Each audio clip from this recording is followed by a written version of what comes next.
Janabalabha Giribharadhari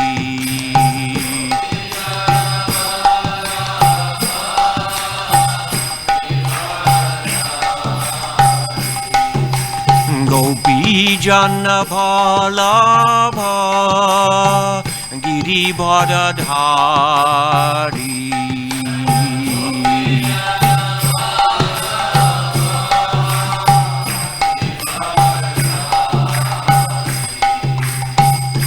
Yashodanandana Braja Janaranjana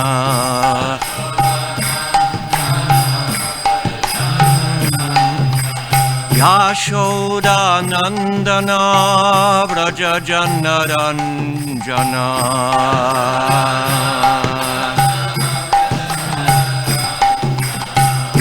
Yamuna Tira Vanachari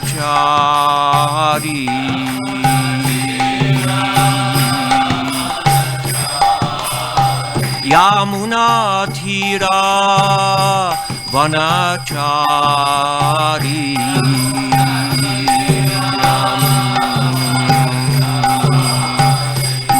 Jaya Radha Madhava Kunja Vihari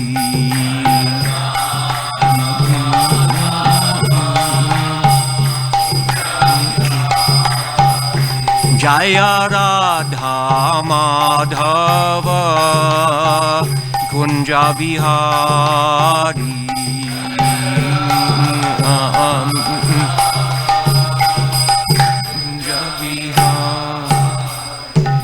Jai Om Vishnupad Paramahansa Parivrajikacharya Stotra Sata Sri Srimad His Divine Grace A.C. Bhaktivedanta Swami Srila Prabhupada Ki Jai Jai Nitya Leela Pravishtom Vishnupad Paramahansa Parivrajikacharya Stotra Sata Sri Srimad His Divine Grace Srila Bhakti Siddhanta Saraswati Goswami Maharaj Prabhupada Ki Jai Guru Parampara Ki Jai Sad Goswami Ki Jai Anantakoti Vaishnava Vrindi Ki Jai Namacharya Srila Haridas Thakur Ki Jai Prem Sikaho Sri Krishna Chaitanya Prabhu Nityananda Shri Advaita Gadadhar Sri Vasadi Gaura Bhakta Vrinda Ki Jai Sri Sri Radha Krishna Gopa Gopinath Shama Kunda Radha Kunda Giri Govardhan Ki Jai Vrindavan Mathura Dham Ki Jai Mayapur Navadvip Dham Ki Jai Jagannath Puri Dham Ki Jai Ganga Mai Ki Jai Yamuna Mai Ki Jai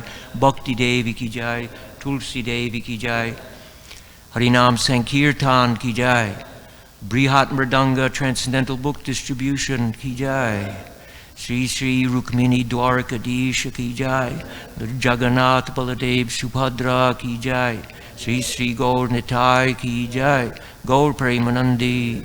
All glories to the assembled devotees. All glories to the assembled devotees. All glories to the assembled devotees. All glories to Sri Sri Guru and Gauranga.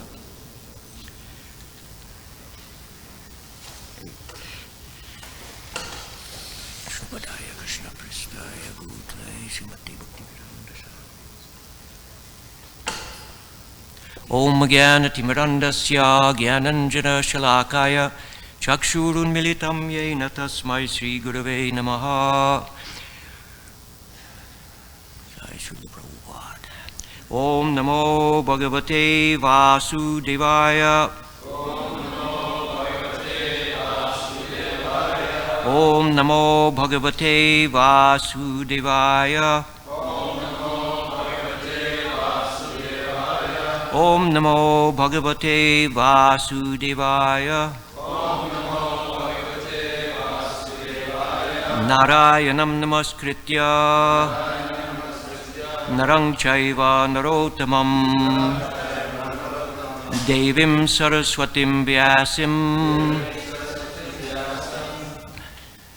Tato Jayam Udirayet.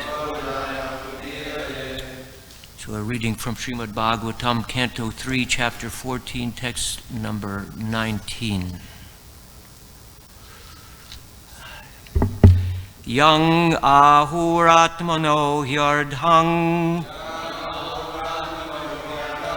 Shreyas kamasya manini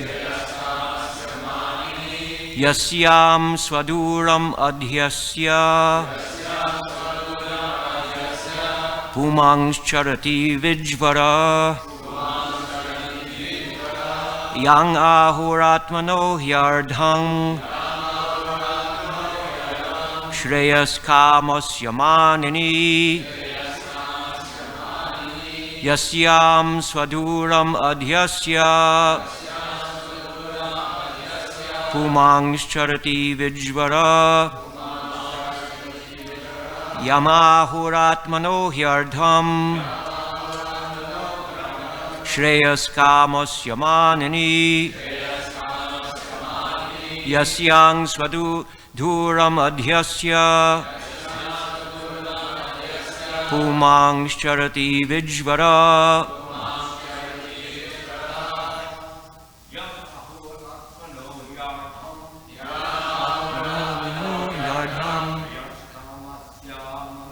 Shreyas kamasya manini yasyam swaduram adhyasya vijvara Mano yardham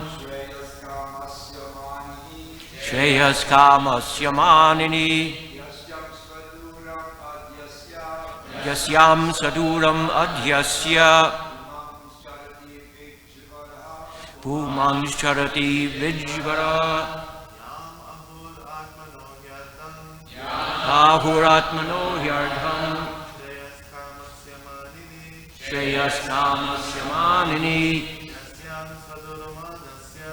Tasya saduram adhyasya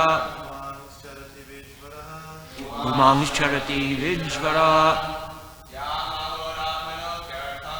Yangahur yatmano yardham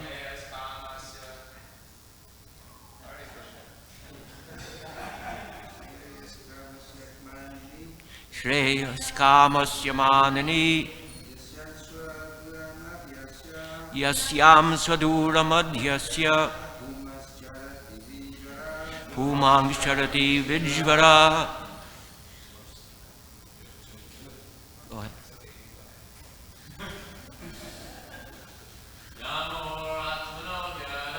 Yamahuratmano yadhyam Shreyas kamasya manini yasyam swaduram adhyasya pumanscharati vijvara Ladies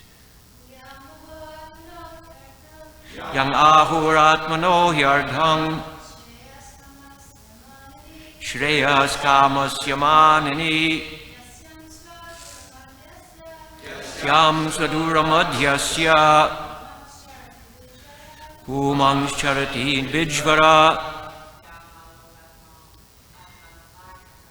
Yang ahuratmano yardham Shreyas kamasya manini yasyam swaduram adhyasya pumanscharati vijvara Yam, the wife who Ahu is said Atmana of the body He thus Ardham hath Shreya welfare Kamasya of all desires Manini O respected one Yasyam in whom Swaduram all responsibilities Adhyasya entrusting Puman a man Charati moves Vijvara without anxiety. Translation and purport by His Divine Grace A.C. Bhaktivedanta Swami Srila Prabhupada. O respected one, a wife is so helpful that she is called the better half of a man's body because of her sharing in all auspicious activities. A man can move without anxiety, entrusting all responsibilities to his wife. Purport. By the Vedic injunction, the wife is accepted as the better half of a man's body because she is supposed to be responsible for discharging half of the duties of the husband. A family man has a responsibility to perform 5 kinds of sacrifices called Pancha Yagya in order to get relief from all kinds of unavoidable sinful reaction incurred in the course of his affairs. When a man becomes qualitatively like the cats and dogs, he forgets his duties in cultivating spiritual values, and thus he accepts his wife as a sense gratificatory agency. When the wife is accepted as a sense gratificatory agency, personal beauty is the main consideration. And as soon as there is a break in personal sense gratification, there's disruption or divorce. But when husband and wife aim at spiritual advancement by mutual cooperation, there's no consideration of personal beauty or the disruption of so-called love. In the material world, there is no question of love. Marriage is actually a duty performed in mutual cooperation as directed in the authoritative scriptures for spiritual advancement. Therefore, marriage is essential in order to avoid the life of cats and dogs who are not meant for spiritual enlightenment. Yang ahur atmano hyardham shreyas kamasya manani yasyam swaduram adhyasya pumang charati vijvara. O respectful one, a wife is so helpful that she is called the better half of a man's body because of her sharing in all auspicious activities. A man can move without anxiety, entrusting all responsibilities to his wife. Namam Vishnu Padaya Krishna Prastaya Bhutale Srimate Bhaktivedanta Swami Devi Gaudavani Pracharane Nirvishisha Samadhi Pastataveshadari. So like in many things, we find that the origin is in Vedic civilization. So we all have heard perhaps at some point in time throughout our life that the wife is the better half of the husband. So the origin is right here in the Srimad Bhagavatam in Vedic literature. So everything originates in Vedic culture, everything originates in Vedic civilization. And the whole social conception of life is given in Vedic civilization also, because Veda is manifesting from the breathing of the personality of Godhead. And basically these are the codes by which all mankind in any part of the universe, all living entities guide their existence. And by following those codes, those guidelines given by the Vedic scriptures, by the Vedic authorities, the Shastras, the Gurus, Acharyas, then life will lead to the proper destination. There is a destination, there is a goal, there is a purpose to life. But most people are unfortunately lost in illusion and forgetfulness, misunderstanding of what that purpose is. And somehow or other, you can include us at one point, we were completely misled, had no idea what the purpose of life was, just plodding along day after day, from one thing to another, one type of sense gratification to another. Prabhupada calls the advancement of material civilization as the progress of Maya. It's not actually progress. It's not actually moving forward. It looks like it's moving forward.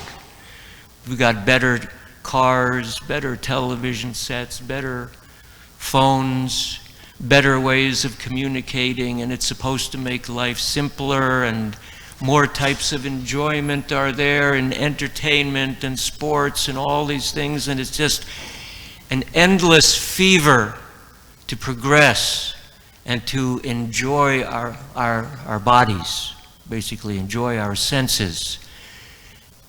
And as soon as that disappears, COVID comes along, some tragedy comes along, it all ends, it's finished, there's no more enjoyment, and then people are sitting there wondering what to do. What's it all about? Wasn't there a song like that? What's it all about? Charlie or something like that? Huh? Alfie, yeah, right. What's it all about? Alfie. Or Mick Jagger, can't get no satisfaction. Yeah, he was right back then. But I guess he forgot his own song. He didn't find the answers. So this is the whole material world. It doesn't matter whether you're going to the heavenly planets or there are areas of the hellish planets, not hellish planet, but hellish regions, which are extremely opulent and full of pleasures. Doesn't matter where you go, from highest planet, lowest planet, middle planet, Earth, Bhumandala, this mandala, that loka, whatever. They're all basically places of misery wherein repeated birth and death takes place. You cannot escape the reality. Doesn't matter if you have a lifespan of millions of years, billions of years, like Lord Brahma. You simply cannot escape death, misery, suffering, birth, death, old age, disease. We preach like that to people. When we go out, we tell people from our books, from practical reality. People say, oh, you're so negative. You're pessimistic. You're negative. But actually, we're realistic. We're realists. And until one gets the sense of what reality is, you can't inquire. Practically speaking, it's very difficult for someone to inquire as to the purpose of life unless he's getting some kind of a beating. So that's why we find that beating. Yeah, I remember. Anyway, I can't remember it exactly. I won't say it. But we're being beat by Maya, beaten down by Maya, and we're just not waking up. Most people are not waking up. My mother is 95 years old. Her body is every day is something else wrong with her body. Her eyes, her ears, her nose, her stomach, her legs, this, that, the other. But does she ever ask me, so what's Krishna consciousness about? No, after 50 plus years, she still doesn't ask me, what is Krishna consciousness? She's suffering like crazy.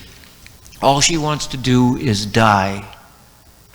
At that point of life, you cannot even move your physical body. All you want to do is die. I have a godbrother, Satyaraj. You know Satyaraj. His mother just passed away a couple of months ago. She was 103. She had nothing left in life. She could hardly hear, hardly see. You know, by some medical miracles, her body kept going till she was 103 years old. But she just wanted to die. She didn't even want to live anymore. So people are not waking up. Maya is so strong. You know, the example Prabhupada gives, the Maya is like this, like the donkey owner. In order to prod his donkey to move forward to carry the big load in the cart, he dangles the carrot. Prabhupada gave very simple, practical examples to show material life. This is just, a donkey is dangling a carrot in front of the donkey to get it to move. The donkey moves forward thinking he's going to get the carrot every step, but the carrot is staying in the same place. But he's so dumb, he just keeps moving. He's thinking, I'm going to get it. Next, I'm going to get it. No, next step, I'll get it. But he doesn't get it. Or he gets it, but then it's all over. It's finished. And then he does it again. He dangled the carrot in front of his face, and he does the same thing, carries a 1,000-pound load in the cart, and does it again. So this is the nature of material existence, and our illusion in material existence is so strong that even though we keep getting beat down, reminded that we're not the enjoyers, that there's suffering at every step actually, we just keep thinking, the next thing, if I get a bigger this or a better that I'll be happy. And we're never happy. Because as soon as you get it, then you're thinking, oh, I thought I was going to be happy. But you're not happy. Why? I'm not happy. I guess I need something else. I must need this. Or I don't like this house. I need a better house or a bigger house. There's a wonderful story. Prabhupada gives the example of the sadhu, who's, maybe I'm not remembering exactly, but the sadhu he's meditating in the forest, and what is the story, Maharaj? You remember that story? Then, how does it go? He keeps wanting one thing after another. So people come and discover him and say, oh, such a nice person. So they start bringing him things. Oh, yes. Yeah, that's how, right. Get you a wife, get you a house. Yeah. Tell her, go back to those things. Yeah. Just people start bringing him things, and in order to take care of the things, he needed this, that, and the other, and then he needed a wife, and then in order to get the wife, maintain the wife, he needed a cow, in order to get milk, to sell, to make money, to maintain, then he needed a house, and one thing after the other, and then finally he realized all these things I thought I needed. I was very happy just meditating in the forest. Simple. Of course, this is a little, we do have Vedic Grihastha ashram, so that's what these verses are about. Maitreya Muni is speaking to Vidura, and Diti, the wife of Kashyapa, is requesting to beget a child. So there are authorized ways of doing things. But, you know, in the ultimate sense, when it boils down to material life, there's no happiness. But there is, you know, in spiritual life, in the Grihastha ashram, the husband and wife as a team serving the Lord, then it becomes spiritual. It becomes transcendental. It's a whole different thing. And the whole raising children to become Krishna conscious. That's what the Grihastha ashram is for. You're saving a child, another jiva, from the cycle of birth and death, raising him with proper knowledge, proper education, proper training, doing the best you can. They may not go for it. You don't know, that's not your responsibility, but at least you've given it the best shot. But that's spiritual Grihastha ashram, not Grihamedi life. So what I was talking about, cats and dogs, Prabhupada says, that's the Grihamedi, if even that.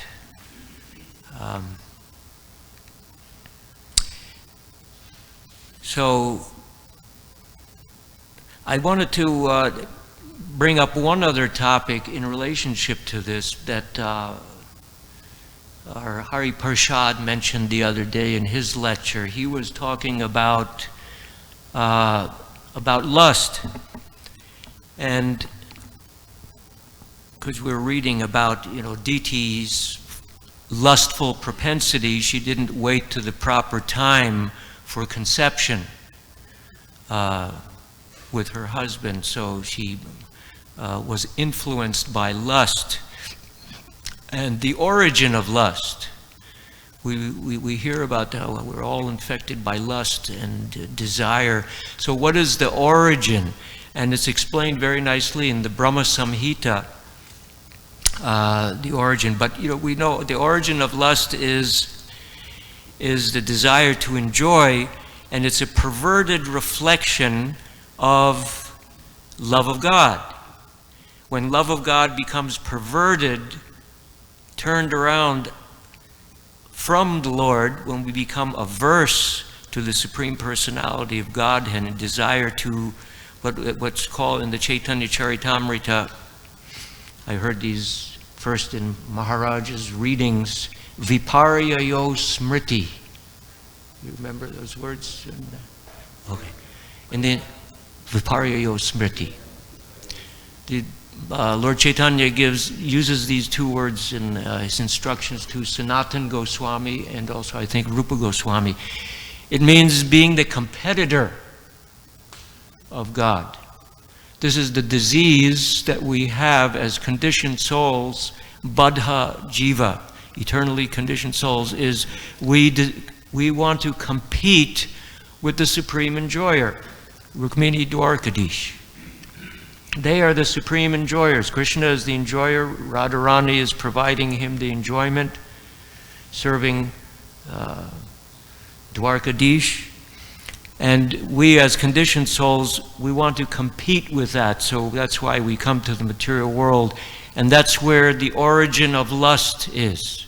In this competitive spirit that we want to be the enjoyer, and therefore we grasp at all kinds of pleasures, sometimes doing it through scriptural authority even, or without scriptural authority. But it's basically all formed after this desire for enjoyment. So how does this come about? It is explained nicely in this verse of Brahma Samhita, text number 8. And I'm going to read it to you because this is how it becomes reflected in the conditioned souls of the material world. I'll just read the translation. It's a long translation. The secondary process of association with Maya is described. Rama Devi, the spiritual chit potency, beloved consort of the Supreme Lord, is the regulatrix of all entities. The divine plenary portion of Krishna creates the mundane world. He's talking about Mahavishnu. The divine... At creation, there appears a divine halo of the nature of his own subjective portion, Swangsha. This halo is divine Shambhu, the masculine symbol or manifested emblem of the Supreme Lord. This halo is the dim twilight reflection of the supreme eternal effulgence. Talking about the glance of Mahavishnu at Maya. This masculine symbol is the subjective portion of divinity who functions as progenitor of the mundane world. The Shambhu is the progenitor. He provides the ingredients into Maya, into the chamber of Maya, by which all the ingredients, by which all matter, all the material manifestation, the universes are produced. This masculine symbol is the subjective portion. Okay, I read that. The conceiving potency in regard to mundane creation makes her appearance out of the supreme regulatrix. The supreme regulatrix is Rama Devi, who's the consort of Mahavishnu, and that is Maya. She is Maya, the limited, non-absolute apara potency, the symbol of mundane feminine productivity. The intercourse of these two brings forth the faculty of perverted cognition, the reflection of the seed of the procreative desire of the Supreme Lord. So I'll read that last sentence because that's the most important in this discussion here. The intercourse of these two brings forth the faculty of perverted cognition, the reflection of the seed of the procreative desire of the Supreme Lord. So as I mentioned, this is our own desires, sex desire, enjoyment desire, is a reflection of Krishna's desire. We are made in the image of God. We have in infinitesimally small proportions the qualities of God. So it's reflected in the form of a perverted cognition in the bodily concept of life. Instead of love of God, it is manifested as sex desire. That's the bottom line. Purport: Sankarshan, possessed of created desire, is the subjective portion of Krishna taking the initiative in bringing about the birth of the mundane world. Lying in the causal water as the primal Purush avatar, he casts his glance towards Maya, the limited potency. Such glance is the efficient cause of the mundane creation. Shambhu, the symbol of masculine mundane procreation, is the dim halo of this reflected effulgence. It is this symbol which is applied to the organ of generation of Maya, the shadow of Rama, or the divine potency. The first phase of the appearance of the mundane desire created by Mahavishnu is called the seminal principle of Mahat, or the perverted cognitive faculty. It is this which is identical with the mental principle ripe for procreative activity. The conception underlying it is that it is the will of the Purusha who creates by using the efficient and material principles. Efficiency is Maya, or the productive feminine organ. The material principle is Shambhu, or the procreative masculine organ. Mahavishnu is Purusha, or the dominating divine person, wielding the will. Pradhan, or the substantive principle in the shape of mundane entities, is the material principle. He's talking about the ingredients of matter. Nature, embodying the accompanying principle, Adhara, is Maya. The principle of embodied will, bringing about the intercourse of the two, is the dominating divine person, Purusha, subjective portion of Krishna, the manifester of the mundane world, Mahavishnu. All of these three are creators. The seed of amorous creative desire in Goloka, that's the origin, Radha and Krishna. The seed of amorous creative desire in Goloka is the embodiment of pure cognition. The seed of sex desire, to be found in this mundane world, is that of Kali, etc., who are the shadows of the divine potency. Can you bring me some water?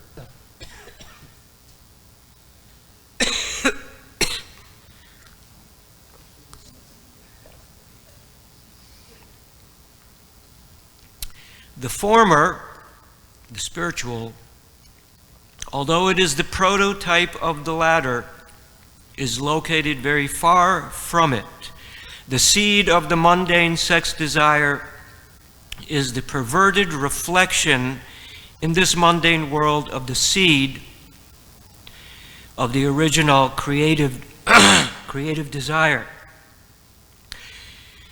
The process of the appearance of Shambhu is recorded in the 10th and 15th shlokas. So there we have the science behind the material creation. Right? It's all right there. We don't have to go to psychology books. We don't have to go to college to learn about how this all happened and why we have desire. It's all right here in the Bhagavatam, in the Brahma Samhita. This is how it all started, where it all came from. These are the answers that people who are not trying to no longer be cats and dogs should inquire about. And when we get these answers, then we know what the goal of life is, to go back to the pure love of Goloka. Thank you very much. Hare Krishna. Srila Prabhupada ki jai. Srimad Bhagavatam ki jai. Sure, of course.